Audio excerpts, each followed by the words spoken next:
কি হবে মানে এটা সায়েন্স কি যায় না, এটা অনেকে বলে খাওয়া যায়, অনেকে বলে খাওয়া যায় না। অবশ্যই দিবে। যারা ভিডিও দেখছেন, যারা মুফতি মাওলানা আমার ভিডিও দেখেন, ইসলামিক স্কলার আছেন, এটা তথ্য দিয়ে যাবেন যে এটা অনেকেই জানে না, খায় না।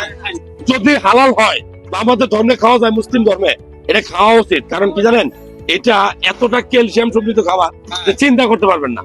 এটা আসলে কি নামে পরিচিত? কুইচা, পাউস, হ্যাঁ? হ্যাঁ, পাউসা। এটা কুইচা, শিওর? শিওর? আঙ্গুর মমির সিংহেরাও কয় কুইচা। ভাই নোয়া খেললে ভাই এটা কেন? হ্যাঁ, এটা কি নাম এটা? ঠিক আছে? এই কি নাম রে রাজু?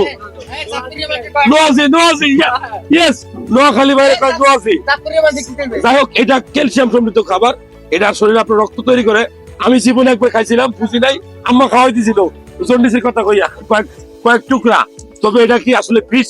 এটা তো আর মদ না, এটা তো আর নেশাদ্রব্য না, এটা আল্লাহর সৃষ্টি। যদি খেয়ে আপনি হজম করতে পারেন, আমি যতটুকু জানি খাওয়া যায়। তারপরে ইসলামিক স্কলার যারা আছেন মন্তব্য দিবেন এটা খাওয়া যাবে কিনা। কারণ এটা ক্যালসিয়াম সমৃদ্ধ খাবার, আয়রন সমৃদ্ধ খাবার, প্রোটিন সমৃদ্ধ খাবার।